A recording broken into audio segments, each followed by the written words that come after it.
Bonjour à toutes et à tous, bienvenue sur ma chaîne. Aujourd'hui, émission Plus rien à regarder. Comme d'habitude, je vais vous conseiller un film qui est peu connu ou inconnu, qui vaut le détour et qui va vous permettre d'avoir quelque chose justement à regarder. Aujourd'hui, je vais vous parler d'un film du nom de Dark City, film de science-fiction australo-américain, réalisé par Alex Proyas, sorti en 1998. Alors ce qu'il faut savoir, c'est qu'à sa sortie, ce film fut un échec commercial. Pourtant, il a eu pas mal de récompenses, comme par exemple Festival du film fantastique de Amsterdam en 1998, prix du meilleur film quand même. Le Saturn Awards du meilleur film de science-fiction en 99, le prix Bram Stoker en 1999, meilleur scénario, et au Festival international du film fantastique, prix du public. C'est quand même pas mal tout ça. Alors ce qu'il faut savoir sur ce film, petite anecdote, c'est que les décors du film ont été réutilisés pour Matrix 1 en 1999, un an après la sortie du film.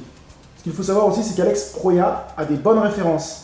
Il s'inspire aussi d'un autre film du nom de Metropolis. Pour ceux qui l'ont pas vu, je vous le conseille, c'est un très bon film. Pour ceux qui ont vu Metropolis, ils vont ressentir l'influence et l'univers un peu dans Dark City qui ressemble un peu à Metropolis.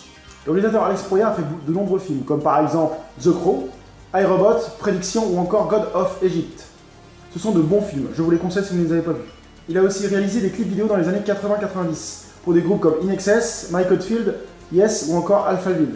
Alors niveau acteur connu dans ce film, nous avons Rufus Sewell qui joue le rôle de John Murdoch, qui est le rôle principal d'ailleurs du film. Il a joué dans des films comme God of Egypt, Hercule et aussi dans la série The Man in the High Castle. Si vous n'avez pas vu cette série, je vous la conseille aussi, elle est très très bonne. Nous avons aussi Kiefer Sutherland dans le rôle de Dr Daniel Schrader. Bon, c'est un acteur assez connu, même méga connu je dirais. Si ce nom ne vous dit rien, regardez la petite photo là, vous allez le reconnaître directement. Dans une série qui s'appelle 24 heures chrono, Jack Bauer. Je vous la conseille si vous l'avez pas vu d'ailleurs cette série, elle est vraiment excellente. Donc lui il a fait aussi de nombreux films, il a fait L'Expérience Interdite, Mirror, Le Sentinelle et bien d'autres. Nous avons aussi William Hurt dans le rôle de l'inspecteur Frank Brunstad, qui a joué dans de nombreux films lui aussi, comme Au-delà du réel, Into the Wild ou encore History of Violence. Je vous conseille aussi tous ces films, ce sont de très bons films. Et pour finir, niveau acteur assez connu, nous avons Jennifer Connelly, dans le rôle de Emma Murdoch, c'est-à-dire la femme de John Murdoch. Elle a joué dans des films assez connus aussi comme Requiem for a Dream, Un homme d'exception ou encore Blood Diamond. Si vous n'avez pas encore vu ces trois films-là, je vous les conseille, ce sont de très bons films aussi.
Parlons un peu de l'histoire de ce film. Un homme se réveille dans son bain, dans une chambre d'hôtel. Il ne se souvient de rien. Il entend le téléphone sonner, il décroche et il reçoit un appel anonyme qui lui dit « Ils arrivent » et qu'il ne doit jamais être attrapé. Au moment où il prend la fuite, en partant de la chambre, il voit un corps à côté du lit. Et il quitte la chambre rapidement. En partant de la chambre, 3 hommes étranges lui courent après. Comme d'habitude, je m'arrête là pour le scénario, pour éviter de vous spoiler le film et vous permettre de découvrir ce film à sa juste valeur. Alors pourquoi voir ce film? Eh bien si vous aimez déjà la science-fiction, c'est un très bon film de science-fiction, l'univers est vraiment bien, on a une bonne ambiance, les décors sont bien sympas, les personnages pas mal, les acteurs jouent vraiment bien. Mention spéciale à Kiefer Sutherland, qui joue son rôle de docteur un peu fou, vraiment bien. Le scénario est pas mal ficelé, on a un bon twist au cours du film. L'intrigue est bien menée jusqu'à la fin du film. Si vous devez voir ce film, essayez de l'avoir dans la version Director Cut. Je vais vous expliquer pourquoi. Car dans la version normale, au tout début du film, il y a une sorte de voix off qui explique l'histoire, qui fait un mini spoil. Et je trouve que cela gâche un peu la suite du film. On s'attend à ce qui va arriver en fait. Et c'est vraiment bête et ça gâche un peu le film. Et je pense que le réalisateur a ressenti ça. Parce que dans la version Director Cut, nous n'avons pas la voix off du début. C'est-à-dire qu'on rentre directement dans le film et on ne sait pas où on va et on s'attend à rien du tout. Et ça, c'est vraiment sympa. Moi à l'époque, j'avais vu en VHS, en version normale, avec la voix off. Je l'avais vu au milieu 2000 avec la version Director Cut. Et c'est vrai que quelqu'un qui n'a jamais vu le film, eh bien la voix off amène beaucoup d'arguments qui peuvent plomber un peu le film. Prenez la version Director Cut, l'intrigue du film est gardée beaucoup plus longtemps. En bref, c'est un bon film qui vaut le détour. À l'époque, il était passé complètement inaperçu. Et c'est bien dommage pour un film de science-fiction de cette qualité. Si la science-fiction vous branche, eh ben, je vous le conseille car vous allez passer un bon moment en le visionnant. J'espère que cette vidéo vous donne envie de voir ce film ou de le revoir pour ceux qui l'avaient déjà vu. Et je vous dis à très bientôt sur ma chaîne. Bye!